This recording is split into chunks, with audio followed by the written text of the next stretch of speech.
They crossed a line, and now, they want you to pretend it never happened. The lies, the manipulation, the public humiliation, they did it all. And now, they smile like nothing ever happened. Toss a few casual words your way, and expect you to play along, as if you are the problem for remembering the pain they caused. As if your boundaries are a nuisance. But let's make one thing absolutely clear. Actions have consequences, and some people need to learn that hard truth.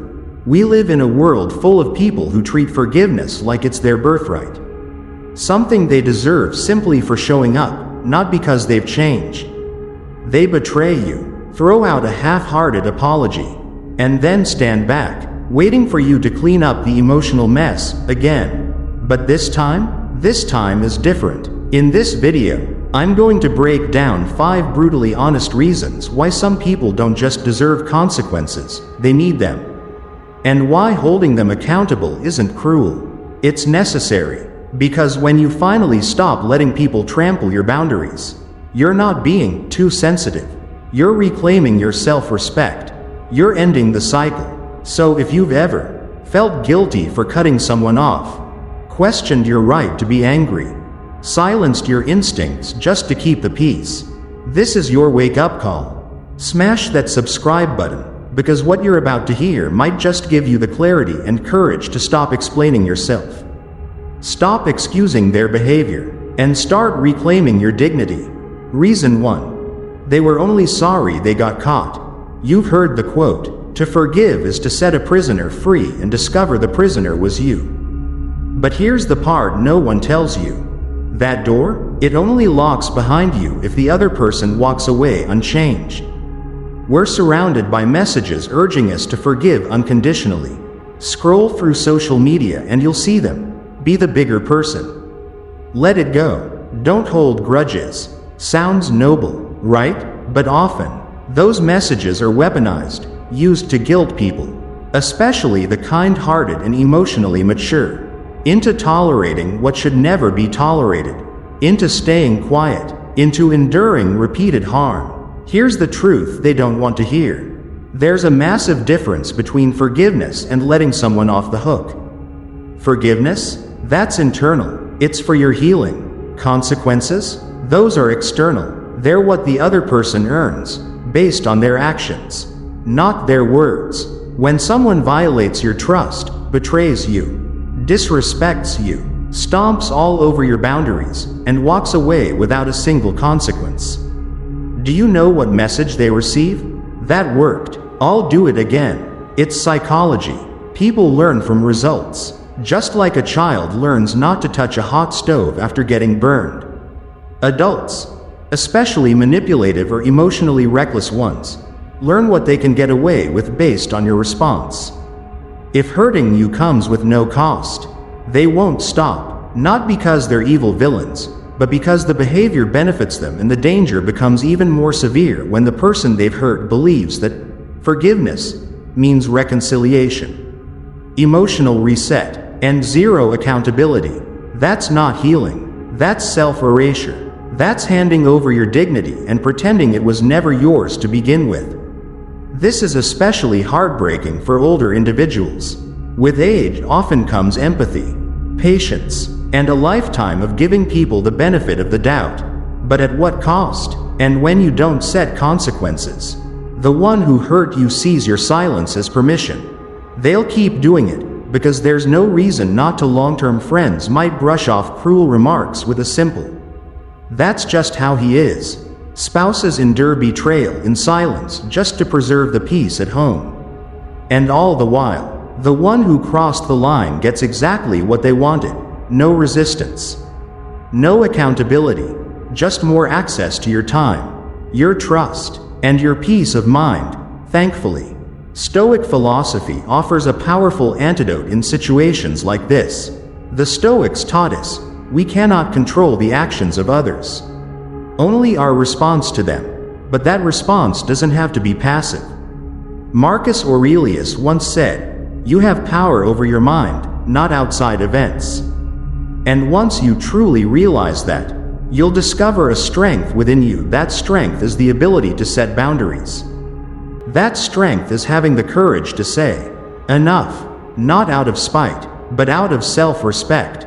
Forgiveness within is noble, but continuing to allow someone into your life without accountability is self-betrayal. Here's the key truth.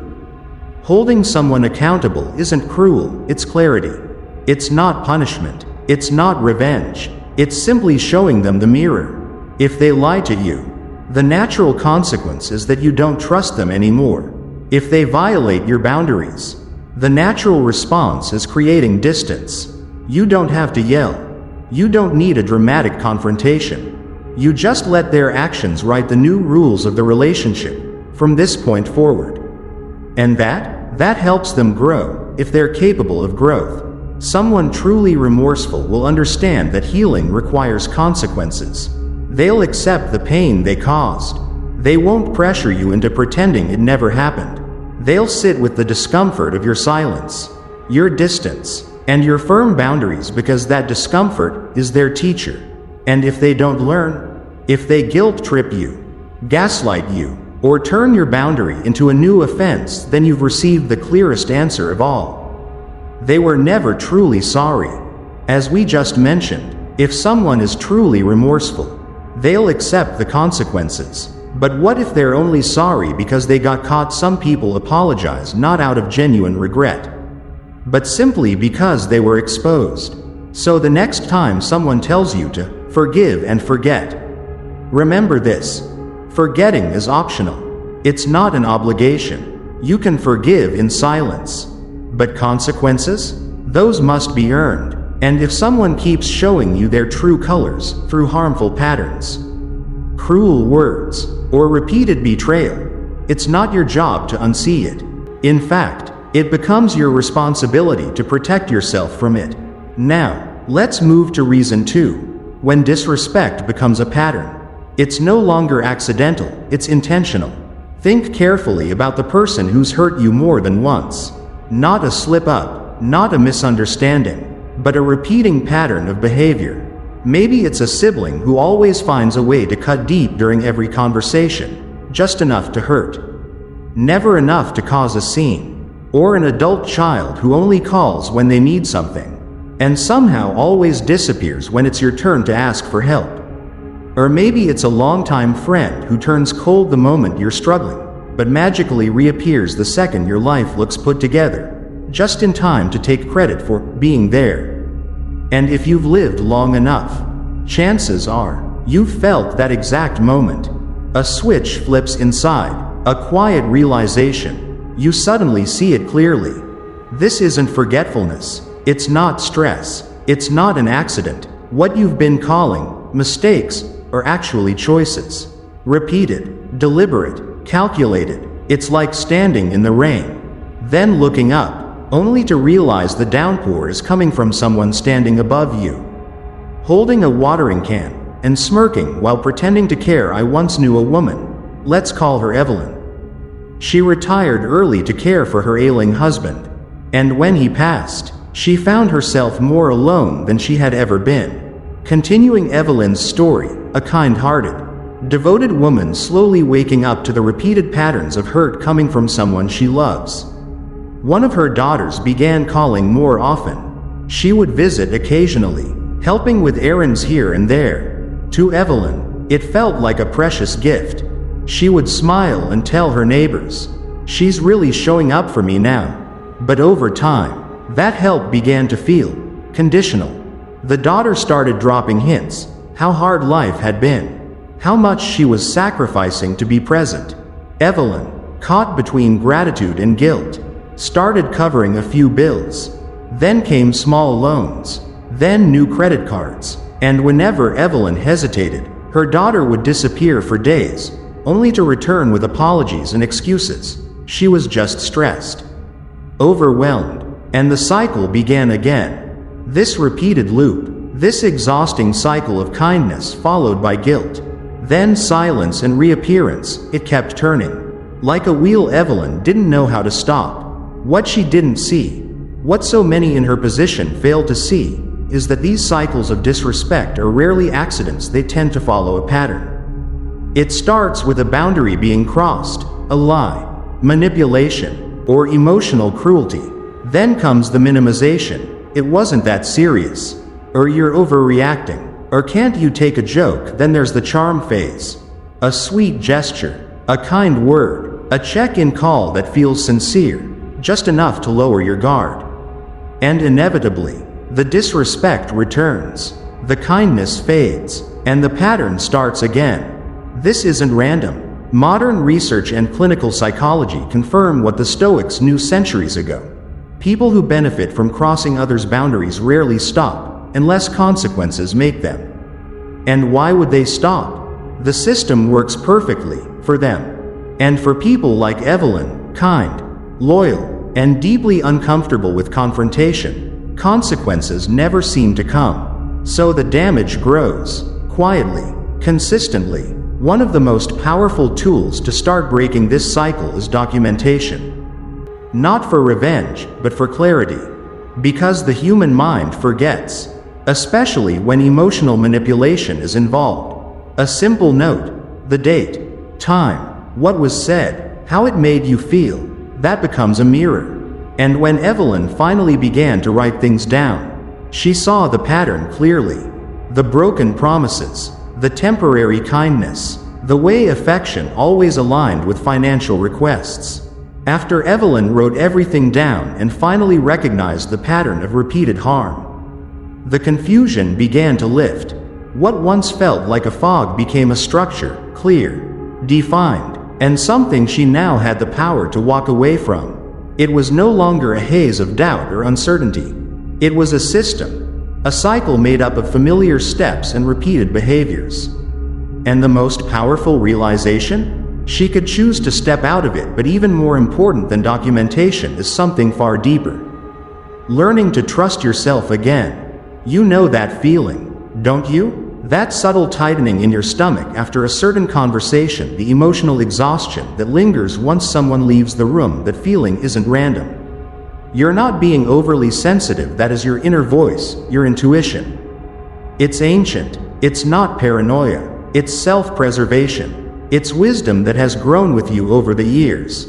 Stoic philosophy reminds us that suffering doesn't always come from what happens to us, but from our refusal to accept what is. When we deny the truth of someone's repeated disrespect, we allow our pain to continue. Marcus Aurelius once wrote, "If someone can show me that what I think or do is wrong, I will gladly change, for I seek the truth, by which no one was ever truly harmed." But here's the key. It's not your job to change other people. Your job is to see the truth and respond accordingly. So, if someone keeps hurting you, if their mistakes start looking like calculated tactics, then it's time to stop waiting for the next apology and start preparing your next boundary. They don't need another chance to show you who they are. You need the courage to believe them the first time and protect yourself. Now, reason number 3, boundaries protect your self-worth. Did you know that your brain physically rewires itself based on repeated emotional experiences, even harmful ones? Neuroscience calls this neuroplasticity, and it means the longer you allow someone to violate your boundaries without consequences, the more your brain begins to accept that treatment as normal. And here's the frightening part. Over time, it's not just your relationships that suffer. It's your self-worth. And this is something most people don't realize. Until it's almost too late. When you let someone cross your boundaries for too long, it's not just your self-respect that erodes. You begin to lose yourself. Following on from that truth, here's something many people don't realize until the damage has already taken root. Every single time you allow someone to mistreat you without consequence, you're not only handing them power in that moment, you're also reshaping how you see yourself. Every time you bite your tongue when something hurts, every time you excuse their behavior by saying, "They didn't mean it," every time you suppress your discomfort just to keep the peace, you're sending yourself a quiet but devastating message. My feelings don't matter. My dignity isn't important. My peace is less valuable than their comfort. That message doesn't shout, it whispers. But it spreads like a slow-acting poison, seeping into every corner of your life. One day, you find yourself tolerating treatment that would have horrified the younger version of you. You start to believe, maybe this is just what love looks like. Or worse, maybe this is all I'm worth, so what's the antidote? Consequences. Healthy boundaries. Setting boundaries isn't selfish. It's self-preservation. It's not about controlling others. It's about reclaiming control over your emotional reality. When you say, if you speak to me that way again, I will end the conversation, you're not being harsh. You're making it clear, my self-respect is non-negotiable. My peace is not for sale. Think of boundaries like fences, clear, firm, and unapologetic statements like, I won't tolerate being spoken to like that. If it happens again, I'll walk away. Or, if you keep showing up late without letting me know, I'll stop including you in plans. These aren't threats, they're facts. They're simple truths about how you expect to be treated, and what will happen if those expectations are ignored. Now, maybe you're thinking, won't they think I'm cold? Will they get angry? Will I lose the relationship? These fears are completely human. But here's the hard truth. Anyone who responds with anger or outrage to your healthy, reasonable boundaries never truly respected you in the first place. Their anger isn't about your change. It's about their loss of control. When you set a boundary and stand firm, some people won't like it. And yes, in certain cases, that relationship might not survive, but ask yourself, what kind of relationship is it? Really, if it only exists at the expense of your well-being, the deeper danger lies not in things ending, but in what happens when people try to emotionally manipulate you into lowering your guard. They might cry, guilt-trip you, accuse you of changing, or promise anything to get you to drop your boundaries. And that is exactly when your inner strength matters the most. Because a boundary that bends under pressure isn't a boundary at all. It's an invitation to be mistreated again before we move into the fourth reason. Take a moment to reflect. If you're still watching this, if your heart is beating a little faster, if the truth is hitting deeper than you expected, then you are exactly where you're meant to be. You're waking up, and no, it's not comfortable, but it's real. And this path of reclaiming your power? It's not easy, but it is always worth it. Reason 4. Enabling is not compassion. What you allow is what will continue. This simple truth should be engraved on every mirror, especially for those of us who've confused enabling with kindness. It's one of the most painful realizations we'll ever have. Sometimes, the pain we feel in a relationship isn't just caused by what someone else is doing. It's caused by what we keep allowing. Over and over again. Let's open up something raw, something uncomfortable but necessary. There is a toxic cycle that so many people are stuck in, and it's called enabling. What makes it truly dangerous isn't just what it does to you, but what it does to them. You think you're helping. You tell yourself it's love. But what you're really doing is shielding them from the consequences of their actions. And when people are protected from consequences, they don't grow, they repeat. Picture this. Someone you love is slowly poisoning themselves, day by day, and instead of confronting the source, you quietly clean up the mess, hide the symptoms, and hope they'll get better. You're not helping them heal. You're making it easier for them to keep going down the same destructive path. That's what emotional enabling looks like. Love tangled up with avoidance. Empathy used as a way to escape discomfort. And here's the brutal truth.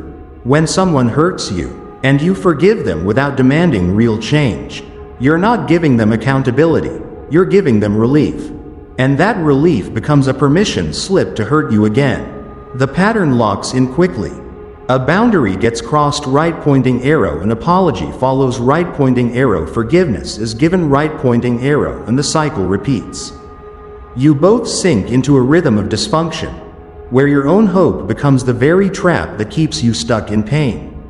You hope they'll change. You hope that, one day, they'll finally understand. But what happens when hope exists without any consequences? That hope slowly becomes helplessness. The tragedy is, most people who enable others aren't weak. In fact, They're often the strongest ones in the room, the ones who can endure the most. But endurance without boundaries slowly becomes self-erasure. You keep explaining, you keep making excuses for them. You keep swallowing your own needs, just to protect the potential you believe they have. But potential means nothing without accountability. Have you ever considered that consequences might be one of the most loving things you can offer someone? Consequences are not punishment. They're mirrors. They're the only tool that forces someone to stop and ask, what am I really doing? True compassion isn't about shielding someone from the truth. It's about giving them the opportunity to face it, and grow from it and know. This isn't about revenge. Punishment comes from pain. It comes from the need to make someone feel what you felt. But consequences? They're neutral. They're simply the natural results of choices. If someone lies, you stop believing them. If they constantly disrespect your time, you stop prioritizing them. If they repeatedly cross your boundaries, you remove access. Not to be cruel, but to be clear. I don't accept this anymore. Here's one of the most powerful shifts you can make in how you handle consequences. Remove the emotion from your response. Instead of saying, you're selfish, and I'm done with you, say this: when this happens, it makes me feel disrespected.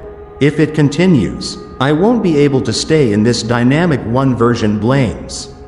The other reveals the impact of their behavior. One escalates. The other creates space for growth if they choose to meet you there. That's what real love looks like. It's not soft. It's not sentimental. It's not about over-functioning or losing yourself. It's about boundaries, clarity. It's standing in front of someone and saying, I care about you. But I also care about me. And if I have to choose between protecting your comfort and protecting my peace, I will choose me. If they get angry, if they guilt you, if they cry or accuse or beg for just one more chance, that's not a sign for you to fold. That's the sign your boundary is working, because people who thrive on control always panic when they start to lose it. So ask yourself, if this person never changes, what needs to happen for you to be at peace? That answer is your truth. Let it guide you, because enabling isn't kindness. It's a slow, silent abandonment of them and of yourself. Real compassion has the courage to say, no more. And that might be the moment that finally sets both of you free. Following our earlier reflection on the cost of enabling, now we arrive at reason 5, reclaiming your power and rediscovering your peace. Pause for a moment, not later. Right now. Think back to a time when someone repeatedly crossed your personal boundaries. Don't downplay it. Don't overanalyze it. Just feel it. Can you remember how your body responded? That tightness in your chest that refused to go away. The uneasy knot twisting in your stomach. The heaviness in your shoulders, like you were carrying the weight of someone else's shame and responsibility. That wasn't just stress. That was your nervous system sounding the alarm, warning you, quietly but clearly, that your dignity was being chipped away. And you knew it, but you didn't act, not because you were weak, but because you didn't yet believe you had the right to protect your own peace. I once knew a man named Carl. He was a widower in his 70s, gentle, soft-spoken, the kind of man who always made extra coffee just in case a neighbor stopped by. When his health started to decline, his grown son, charming, always in need, began visiting more frequently. At first, it looked like support, running errands, sorting bills, making sure Carl wasn't alone. But that help came with a hidden cost. It started with small jabs at Carl's memory. Then came control over who could visit. Eventually, his son took over entirely: money, medical appointments, daily routines, all absorbed under the guise of care. Carl said nothing. For over a year, it just felt easier. He told me he didn't want to start a fight. He didn't want to lose the relationship. But what he didn't realize was that he had already lost it, not because he drew a line, but because he never did. This is what happens when we hand our power over to people who don't respect it. We become shadows of ourselves. Our world doesn't shrink because of aging or grief, but because someone else's chaos invades every corner of our inner life. Their moods set our emotional weather. Their presence determines our behavior. And somewhere along the way, we forget a simple truth. Our needs matter just as much as theirs. But now, I want you to imagine something radically different. Picture yourself in Carl's shoes, but this time, you stand tall. You look someone in the eye and say, "No, that's not acceptable to me." Not with anger, not with resentment, but with the quiet strength of someone who finally remembers their peace is not optional. Imagine the freedom of no longer bracing for someone else's reaction.